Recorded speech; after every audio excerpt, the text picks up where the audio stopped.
AC online TV YouTube च्यानललाई like and subscribe गरी साथमा बेल आइकनलाई पनि दबाउन नभुल्दिनुहोला।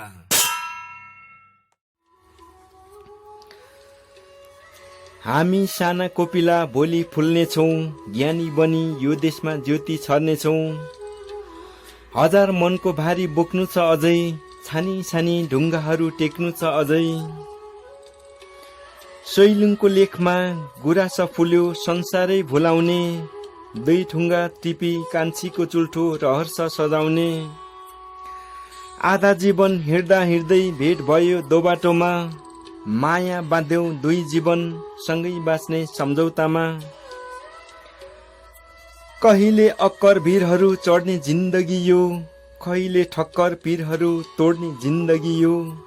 आहा कति मिठो शब्दहरू, कति मिठो भावहरू, जति सुन्यो सुनौ सुनौ लाग्ने, जति पढ्यो पढौँ पढौँ लाग्ने उहाँका सिर्जनाहरू। हुने बिरुवाको चिल्लोपात भने झैँ उहाँ सानै उमेरदेखि तिखर हुनुहुन्थ्यो, तीक्ष्ण हुनुहुन्थ्यो, बाँसको तामा झैँ सुरिलो पनि हुनुहुन्थ्यो। भलिबल फुटबल टेबल टेनिस खेल खेल्न मन पराउनु हुने उहाँले भलिबल टेबल टेनिस खेलमा जिल्ला स्तरीय खुल्ला प्रतियोगिता र पूर्वाञ्चल क्षेत्रीय खेलहरूमा धेरै पटक जित हासिल गर्नुभएको छ। सानै उमेरमा नृत्य, गायन, कविता, गीत, गजल, लघुकथा, नाटक, सडक नाटकहरूमा विद्यालयदेखि जिल्लासम्म प्रथम हुँदै आउनुभएको प्रमाणपत्रहरू अझै पनि उहाँको क्लियर ब्यागमा भेट्न सकिन्छ। हालसम्म उहाँको कविता, गीत, गजल, लघुकथा, नाटक, सडक नाटक गरी उहाँले 500 भन्दा बढी सृजनाहरू कलम चलाइसक्नु भएको छ। जङ्गार तरी, आधा जीवन, म नेपाली, मादलुको ताल, हामी साना कोपिला, सृजनशील जनता, घाम त्यसै डुबिसक्यो, जुन जस्तो जिन्दगी, तिम्रो मनको जस्ता, 3वटा रचना, 3वटा रचना सङ्गीत, 4वटा सङ्गीत गरी जम्मा 10वटा गीत उहाँले रेकर्ड गरिसक्नु भएको छ। दिक्तिल बजार लोकदोहोरी गीत, गाउँघर पूर्वेली गीत, जुन जस्तै चम्की आधुनिक गीत, तिमीलाई मन पराउनु आधुनिक गीत, आमा आधुनिक गीत, छातीमा देश बोकेको देशभक्ति गीत जस्ता उहाँको रचना सङ्गीत एरेन्ज भइसकेको छ। अब चाँडै रेकर्डिङ हुँदैछ, प्रतीक्षा गर्नुहोला। उहाँ 10 वर्षभन्दा बढी शिक्षण पेसामा आबद्ध हुँदै आइरहनु भएको छ। Parijat model boarding school Nunthala Khotang, जालपामावि नुनथाला खोटाङ, न्यू डनबक्स स्कुल काठमाडौँ, कालिका मावि खार्मी खोटाङ, जनता मावि सल्ले खोटाङ जस्ता थुप्रै विद्यालयहरूमा शिक्षण पेसा अपनाइसक्नु भएको छ। हाल उहाँ सृजनशील जनता मावि मदन कुडारी काभ्रेपलाञ्चोक जिल्लामा शिक्षण गरिरहनु भएको छ। उहाँले 4 वर्ष एनजिओमा पनि काम गरिसक्नु भएको हो। मादल, बाँसुरी, हार्मोनियम, गिटार, बिनायो, मुर्चुङ्गा, तबला, बाची बाजा, सहनाई, दमा जस्ता बाजागाजा राम्रो बजाउनुहुन्छ। यति धेरै बहुप्रतिभा भएको स्रष्टा सर्जक को होला भन्ने तपाईँहरूमा पक्कै पनि जिज्ञासा हुनसक्छ। कतिले त अनुमान पनि लगाइसक्नुभयो होला। अब म भने उहाँको संक्षिप्त परिचय दिन चाहे। सगरमाथा अञ्चल खोटाङ जिल्ला दिक्तेल रूपाकोट मझ अगाडि नगरपालिका वडा नम्बर 13 नुनथाला महोरेमा बाबा श्री दीपक कुमार राई र आमा सरस्वती राईको कोखबाट पहिलो पटक यस धरती मातालाई देख्ने अवसर भने विक्रम सम्वत 2042 मङ्सिर 5 गते पाउनु भएको नवीन किशोर राई। उहाँको साहित्यिक नाम नवीन सङ्घर्ष हो। बाबा आमा, 2 दाजुहरू, 3 दिदीहरू अनि उहाँसँग 8 जनाको परिवार मध्ये सबैभन्दा कान्छा पुत्र, पेटको छ पुत्र, तर खुङ्खार बहुप्रतिभा भएर जन्मनु भएको पुत्र हो। उहाँको आजभन्दा 2 वर्ष अगाडि भएको जिन्दगीको नबिर्सिने घटना, वास्तविक घटना, सत्य घटना, लगातार पटक पटक 3 पटक भएको सत्य घटना उहाँ आफैले लेखेर तुवाचुङ.com पत्रिकामा छपाइसक्नु भएको छ। उहाँकै अनुमतिमा आज मैले जस्ताको तस्तै वाचन गर्ने मौका मिलेको छ। यसमा उहाँप्रति म समर्पित छु। कतिपय मेरो वाचन शैलीहरूमा कमी कमजोरीहरू फुर्न जान्छ, त्यसमा तपाईँहरू स्वयं आफैले मिलाएर सुन्नुहोला। पक्कै पनि यहाँहरूले मिलाएर बुझ्नुहोला भन्ने लागेको छ। अब म वाचनतर्फ मोडेँ। उहाँको शीर्षक छ मेरो वास्तविक जिन्दगीको गीत, जिन्दगी डायरीदेखि रेकर्डिङसम्म। स्नातकोत्तरको शोधपत्र अन्तिम तयारी गर्दै काठमाडौँ शान्तिनगरमा बसिरहेको थिएँ। विद्यार्थी भएकाले पहिलो प्राथमिकता शोध कार्यको मेलो भए पनि साहित्य, गीत सङ्गीत, खेलकुद वा कलाकारिता मेरो जीवनको तृष्णा हो। यी सबै विधाबाट टाढिएर बस्न नसक्ने भएकाले एक जीवन अनेक यात्रा जहिलेदेखि बुझे र यात्रामा छु त्यही समयदेखि यी हरेक विधासँग निरन्तर सहयात्री बनेको छु।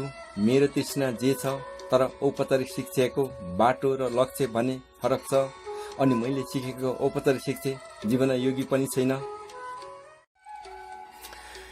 मेरा तृष्णाले मैले सिकेको औपचारिक शिक्षालाई बढी व्यावहारिक, प्रभावकारी, जीवनोपयोगी बनाउन भने महत्त्वपूर्ण भूमिका निर्वाह गरेको छ भन्ने विश्वस्त छु र नै जीवनका तृष्णा मेटाउन कोसिस गरिरहन्छु।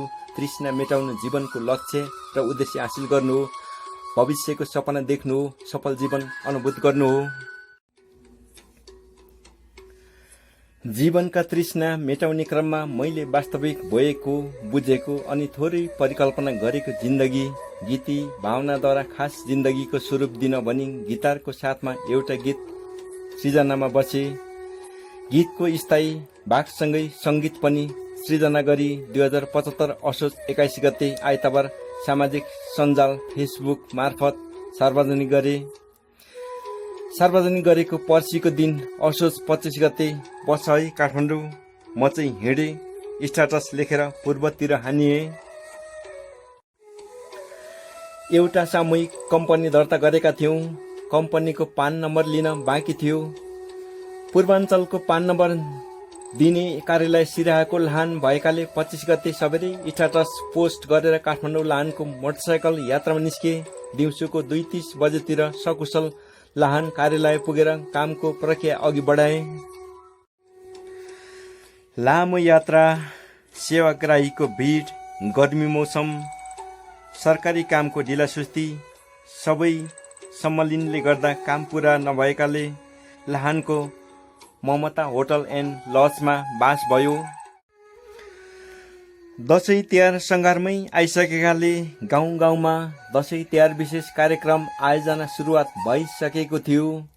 नुनथालामा पनि सालिन्दा कुनै न कुनै संस्थाले कुनै न कुनै प्रतियोगिता आयोजना गर्ने तिथि बसेकाले यस वर्ष प्रगतिशील युवा समाज नुनथाला 2 दौलाङ खोटाङले कार्तिक 17, 18 र 19 गते साबिक नुनथाला गाविसभित्रका ओडा स्तरीय पुरुष भलिबल र खुल्ला सामूहिक लोक नृत्य प्रतियोगिता आयोजना गर्ने भएकाले गाउँमा साथीहरू खेल अभ्यासमा जुटिरहेका थिए। मेरै पहलमा वैदेशिक रोजगारीमा रहेर पनि गाउँको हरेक सुख दुःख विकासमा सदैव चासो र सहयोग गरिरहने गाउँकै युवा सुमन राईले वेदना सहयोगी समाज नुनथाला 1 मौरे खोटाङको नाममा 9 जोर खेल जर्सी पनि प्रायोजन गरिदिएका थिए। खेलकुद र नृत्य प्रतियोगितामा आफ्नो गाउँ वा संस्थाबाट कसरी उत्कृष्ट सहभागी जनाउने भन्ने परिकल्पना गर्दै विस्तारमा पल्टिरहेका थिए। गाउँको एउटा राम्रो प्रतिभा जो नाच्न, गाउन, खेल्न, सामूहिक काम सबैमा उत्तिकै अग्रसर भान्जी कोपिलालाई सम्झे। फोनमा कुराकानी हुँदा पर्सि वा 27 गते घर जाने कुरा गरिन्। धरान बसेर 10 जोड 2 पढ्दै गरेकी कोपिला भान्जी बसको यात्रा प्याट्टै सहनु नसक्ने अर्थात् गाडी लाग्ने भएकाले ज्यादै पिरमा थिइन्। यात्रामा कोही साथी थिएनन्। मैले म लाहानमा भएको र लाहानसम्म भोलि वा 26 गते आए मोटरसाइकलमा जान सकिने कुरा सुनाएपछि छ्यामासँग सल्लाह गरेर खुसी हुँदै लाहानसम्म 26 गते बिहानै बसमा आएर मसँगै जाने जानकारी गराइन्। त्यसपछि म आराम गरे। कोपिला भान्जीले 26 गते बिहान 5 बजे बस चढिसकेको एसएमएस गरेकी रहेछन्। 7 बजेतिर कल गरेर मलिन स्वरमा बोलिन्, मामा गाडी लागेर साह्रो परे, यदि सक्नुहुन्छ भने बिचसम्म लिन आउनुहोस् न है। बस लाग्दाको नमज्जा र शिथिलता म आफूले पनि जीवनमा धेरै भएको छु। 10 बजे कार्यालय समयसम्म म आखिर बस्ने नै हो भनेर कोपिला भान्जीलाई लिन हिँडे। सम्पर्क गर्दै जाँदा सप्तरीको बरमाझिएको पेडा बजार क्षेत्रमा भेट भयो। बस लागेर थकित उनलाई एकछिन बिहानको चिसो हावाले फ्रेस हुन् भनी बरमाझिए बजारको बाजेको पेडा पसल नाम राख्नुको इतिहास खोजे। पेडाको स्वाद चाखेर बिस्तारै पुनः लानतर्फ लाग्यौं। रूपनी बजार छिर्न लागेका थियौं। गति ज्यादै सीमित थियो। आँखामा बिजुली चम्केझै रातो रङ्गको केही वस्तुको प्रकाश आँखामा चम्केझै भयो, तर अनुमान लाउन नपाउँदै अफसोस विपरीत दिशाबाट आइरहेको 101J507 को रातो म्याजिक भ्यानले हामी सवार मोटरसाइकललाई मजाले ठक्कर दिएछ। कोपिला भान्जी उचिटिन्, म बाइकसँग एकातिर। त्यहाँ हाम्रो अवस्था कस्तो रह्यो भन्ने अनुमान अब आफै पनि गर्न सक्नुहुन्छ। म मोटरसाइकलको मुनि मेरो दाहिने हात र दाहिने खुट्टा नै भाँचिएर चिच्चाइरहेका आफैलाई सम्झना छ। संयोगवश ट्राफिक प्रहरीको भ्यान हाम्रो पछि पछि आइरहेकोले हामीलाई सम्हाल उनीहरू आइपुगे। ट्राफिकले सम्हाल्दै गर्दा कोपिला भान्जीलाई के भयो होला भनेर हेरे। केही भयो कि भनेर सोधे।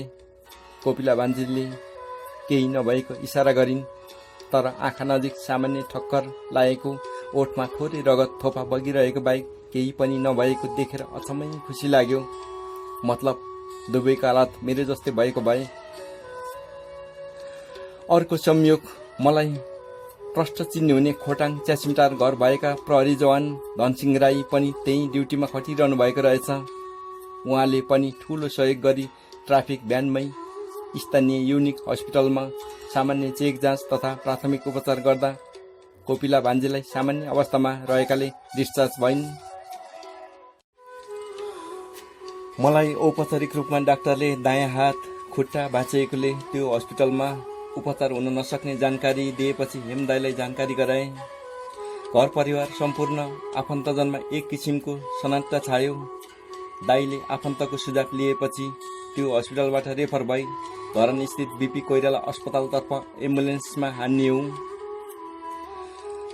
धरान अस्पताल पुग्दा आफन्तजनको जमघट भइसकेको थियो। देश विदेशमा रहनुहुने सम्पूर्ण आफन्तजन शुभचिन्तकबाट ठूलो अभियान नै चलाएर आर्थिक, भौतिक, मानवीय, आवासीय सहयोगको ओइरो लाग्यो। धरान, इटहरी, तरहरा, मोरङ लगायत वरिपरि रहनुहुने आफन्तजनको दैनिक घुइँचो देखेर अस्पताल परिवार छक्क पर्दथ्यो। भाँचिएको ठाउँमा बाहेक अन्य ठाउँमा केही चोटपटक नलागेकाले म सबै आफन्तजनहरूसँग सहजै भलाकुसारी गर्न सक्ने भएकाले उनीहरू खुसी भएर फिर्थे। सफल अपरेसनले अस्पताल बसाई सार्थक बन्दै गयो। दुर्घटना जानेर हुने कुरा होइन, त्यसैले त्यति धेरै दुखी बन्नुहुन्न भन्ने सोच्थे र भनिन् पनि। तर दुर्घटनाको खबरले मेरो बुढी आमा र दूरदेशमा रहेकी प्यारी जीवन सङ्गिनीको हालत कस्तो भयो होला भन्ने चिन्ता र मेरो कपडा झोलाबाट निकाल्ने क्रममा मैले गाउँको कार्यक्रमका लागि परिकल्पना गरेर बोकेको बाँसुरी बिना यो मुर्चुङ्गा देखेँ। अनि 6 दिन अगाडि लेखेर सार्वजनिक गरेको गीत सम्झे। दुर्घटना भएकै दिन जेब्राभरि खेलाडी जर्सी र नृत्य पोसाक बोकी सुरेश दाई घरमा पुगेको दुःखद संयोग सहियामै पल्टेर सम्झँदा साह्रै भावुक भए। हात खुट्टा भाँचिँदा नबगेको आँसु ती भावनाले बगाइदियो। अपुरो गीतको भावनाले पटक पटक सम्झाउँदै भावुक बनाइरह्यो। जिन्दगीले यो अवस्था खेप्नु पर्ला भन्ने लागेको त थिएन, तर गीतको भाव र जिन्दगीको खेपाइको संयोग कस्तो गरी मिलेको। जिन्दगी खेपाइको भविष्यवाणी गरी व्यक्त गरे जस्तै भावना, घटना र भावनाले भावुक बनाइरह्यो। 12 दिनको अस्पताल बसाई अवधिभरि चाडपर्व नबनी आफ्नो सम्पूर्ण व्यक्तिगत काम छाडेर अहोरात्र मेरो उपचार व्यवस्थानमा खट्ने साली कान्छी सुषमा, प्रिय भाइ दय शिशिर र सुजनप्रतिको गुण कहिले तिर्न सक्दिन। थुप्रै आफन्तजन हुनुहुन्छ जसले प्रत्यक्ष अप्रत्यक्ष सहयोग गर्नुभएको थियो। उहाँहरूको नाम लिनु मन छ, तर धेरै लामो सूची बन्छ। त्यसैले उहाँहरूलाई हृदयले सम्झेको छु। यसरी 12 दिनसम्म उपचार गराई काठमाडौँ ट्रमा सेन्टरमा नियमित चेक जाँच गर्ने गरी बिपी कोइराला अस्पताल धरान सुनसरीबाट डिस्चार्ज भई दाजुभाइ विराटनगर एयरपोर्ट हुँदै काठमाडौँतर्फ लाग्यौं। काठमाडौँ शान्तिनगर कोठाबाट ट्रमा सेन्टरको नियमित चेक जाँच स्वास्थ्यमा सुधारिँदै गइरहेको थियो। उठबस हिडुल गर्न सक्ने अवस्था नभएकोले निर्दोष भतिज मसँगै साथै थिए। दिनहरू बित्दै गयो, साथै स्वास्थ्यमा सुधार पनि। हिडुल गर्न सक्ने भइसकेको थिए। घटना र अपुरो गीतको तितो संयोगले बेला बेलामा झस्काइरहन्थ्यो। सोच्न थाले, जिन्दगीको यो तितो अनुभवसँग यथार्थ बनेर जोडिएको भावना पूरा गर्नेछु। काठमाडौँ आएपछि पनि राजधानी लगायत देश विदेशमा रहनुहुने आफन्त शुभचिन्तकको भेटघाट आर्थिक, भौतिक, नैतिक, भावनात्मक सबै किसिमको साथ सहयोगको ओहिरो लागिरह्यो। नुनथलाभरि आर्थिक सहयोगको सङ्कलनको एउटा अभियान नै चल्यो। अघि पछि यस्तो अभियान नचलेको त होइन, तर मेरो कारणले व्यापक रूप लियो। थप एकतामा बल पुग्यो। यस्ता कुराले नि मलाई भावुक बनाइरह्यो। समाजप्रतिको मेरो जिम्मेवारी थप वृद्धि भएको अनुभूति भयो। हातले थोरै थोरै कर पाउन थाल्यो। सुयोग भतिजको गिटार मसँगै भएकाले अलिअलि झाङझाङ झुङझुङ गर्दै अपुरो गीत पुरा गर्न लागे।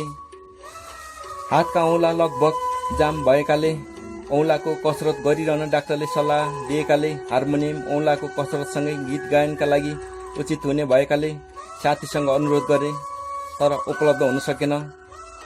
अनन्त गायक तथा सङ्गीतकार राई नवीन मार्फत राई इज किङ राजेशपाल राईले पहिले चलाउनु भएको हार्मोनियम भाइ विक्रमको मध्यस्थतामा प्राप्त गरी गीत पुरा गर्नका साथै नियमित हात कसरतमा लागिरहे।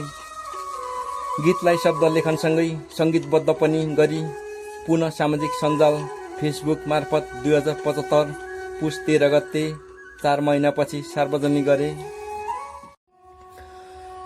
भावनात्मक मेरो उक्त सिर्जना हेरेर मेरा शुभचिन्तकहरूबाट राम्रो भएको प्रतिक्रिया पाएँ। त्यसपछि अब रेकर्डिङ गर्छु भन्ने सोच आउन थाल्यो। समय बित्दै गयो। क्रमिक रूपमा मेरो स्वास्थ्य सुधारिँदै थियो। जिन्दगीको ठक्करहरूले पछ्याउँदै पछाड्दै गयो, तर म खेप्दै उड्दै गएँ।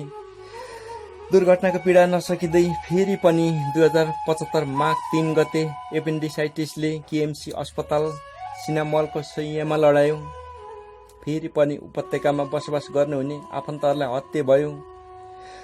काठमाडौँको उपचारमा व्यवस्थापनका लागि साथै विभिन्न पक्षमा विक्रम, युवराज र निर्दोषको सहयोग पनि अतुलनीय छ भने सबैको साथ सहयोगमा सफल उपचार पश्चात 5 गते डिस्चार्ज भई कोठा फिरे। हातको नियमित कसरत आवश्यकता थियो। यही बीचमा हात कसरत पनि हुने र सिप पनि सिक्ने उद्देश्यका साथ राष्ट्रिय नाचघर जमलमा बाँसुरीको कक्षा लिन थाले। बाँसुरी कक्षा चलेको 2 महिना बित्दै थियो। मेरो प्रिय मित्र शिवराजले फोन मार्फत काभ्रे पलाञ्चोक स्थित सृजनशील जनता मावि अङ्ग्रेजी र सामाजिक विषय शिक्षकको माग गरिएको जानकारी गराउनुभयो। सल्लाह गरेर उक्त विद्यालयमा भ्रमणमा लाग्यौं। काठमाडौँबाट 4 घण्टा लामो सुमो यात्रा पश्चात विद्यालय पुग्यो। विद्यालयमा प्रधानाध्यापक लगायत स्टाफसँग भेटघाट र छलफल गरी दरखास्त सम्बन्धी रीत पूरा गरी उक्त दिन 2075 वैशाख 21 गते त्यही बास बस्यौं। भोलिपल्ट बिहानै सुमो चढी काठमाडौँ फर्कने क्रममा बाहिर निस्केर भित्र पस्दा सुमोको झ्यालबाट चिप्लिएर पछारिँदा दायाँ पाटाको खकाले हाड बाँचियो। दाहिने फिला नमजाले ठोकियो। के भएको होला है, मलाई आफै अचम्म लाग्छ। आफन्तलाई अचम्म, पीडा, दिगदारी सबै किन पटक पटक पछारिरहेछ? किन अवरोध गर्न खोजिरहेको छ यात्रा र परिस्थितिहरूले? यस्तै मनोप्रश्न गर्दै अनि त्यही सुमोमा गएर बीएनबी अस्पताल ललितपुरमा 5 दिनसम्म बसेर उपचार गरे। सफल उपचार पश्चात फर्किएर सृजनशील जनता मावि चौरी देउराली गाउँपालिका 7 मदन कुडारी काभ्रे पलाञ्चोकमा म सामाजिक शिक्षक र मित्र शिवराज राई अङ्ग्रेजी शिक्षकका रूपमा सँगै काम गरिरहेका छौँ। विद्यालयमा काम गर्दाका छुट्टै मिठा अनुभव र सिकाइ भइरहेका छन्। लामो समय बितिसकेकाले म शारीरिक रूपमा पनि तन्दुरुस्त भइसकेको छु। विश्वव्यापी महामारीका रूपमा फैलिएको कोरोना भाइरसका कारण 2076 चैतदेखि 2077 साउन 10 गतेसम्म घर बसाइ भयो। त्यस बीचमा पनि केही सिर्जना गर्ने क्रम जारी रह्यो। त्यही बीचमा बिएड प्रथम वर्षको परीक्षा दिन जाँदा धनकुटा बहुमुखी क्याम्पस धनकुटामा पहिलो चिन्जान मेरो अनन्य मित्र चर्चित युवा गायक सङ्गीतकार सङ्गीत संयोजक तथा किङ स्टुडियोका मालिक मनोज साङनन राईसँग गीत सङ्गीतबारे लामो कुराकानी पश्चात उहाँलाई मेरो उक्त गीत सुझावका लागि पठाएँ। मनोज सर सबै कामको अनुभवी, मेहनती साथै सहयोगी भएकाले उहाँको सल्लाह पश्चात रेकर्डिङमा सहकार्य गर्ने सहमतिका साथ रेकर्डिङको अन्तिम तयारीमा जुट्न थाले। सङ्गीत संयोजनका लागि गाउँबाटै अहिलेका चर्चित सङ्गीत संयोजन राजु कार्कीलाई डमी गीत पठाए। चर्चित गायक कृष्ण भक्त राईको गायकीको म फ्यान भएका कारण मेरो गीतमा पनि उहाँकै स्वर साह्रै स्वादले खुल्ने भएकाले रेकर्ड गर्ने गरी तयारीका साथ म गाउँबाट 2077 साउन 11 गते काठमाडौँ छिरे। कोरोनाका कारण 4 महिना अवधिभरि गाउँ बस्दा सृजना गरेका मेरा 5 रचना र सङ्गीत तथा सङ्गीतसहित उक्त गीत लगायतका गीतमा 12 गते अनामनगर स्थित स्टुडियो किङ पुगेर डमी भोकल हाले। साउनको 15 गतेसम्म विद्यालयमा अनिवार्य हाजिर हुन पुग्ने सरकारको उर्दी भएकाले स्कुलतर्फ लागे। कोरोना महामारीका कारण कक्षा सञ्चालन हुन सक्ने अवस्था त थिएन नै, तर काठमाडौँमा बढ्दो सङ्क्रमणका कारण फाइनल रेकर्डिङका लागि पुनः काठमाडौँ फिर्न सकिन। केही समय कुरियो, तर अवस्थामा सुधार हुने साँच नदेखेकाले अनन्त मेरो उपस्थित बिनै मनोज सरको पूर्ण जिम्मेवारीमा मेरो जिन्दगीको तितो यथार्थको सङ्ग्रहसँगै बनेको गीत 2077 भदौ 3 गते सुमधुर आवाजका धनी आदरणीय दाजु कृष्ण भक्त राईको स्वरमा स्टुडियो किङमा रेकर्ड भयो। लगभग 2 वर्ष अगाडि सुरुवात गरेको मेरो गीत सृजना पछिको जिन्दगीको खेपाई भोगाई पनि गीती भावना जस्तै बन्दै जानु नै दुःखद समयका रूपमा आत्मसात गर्दै ती ठक्करलाई सामान्य रूपमा लिँदै जिन्दगीका ती परिस्थितिसँग कति पनि विचलित नभई अगाडि बढिरहेको छु र बढिरहनेछु। अन्त्यमा राजु कार्की, सङ्गीत संयोजक कृष्ण भक्त राई, गायक मनोज साङसुन राई र सुरेश राई, रेकर्डिस जस्केलो क्रिएसन भिडियो निर्माण र स्टुडियो किङ युट्युब च्यानलप्रति हार्दिक आभार प्रकट गर्दै स्टुडियो भिडियो मार्फत औपचारिक रूपमा मेरो जिन्दगीको जिन्दगी गीत हजुरहरूमाझ सुम्पेको छु। सुनिदिनु होला र मेरो भगाइसँग हजुरहरूको जिन्दगीको भगाई कहिले पनि संयोग नबनोस्। धन्यवाद।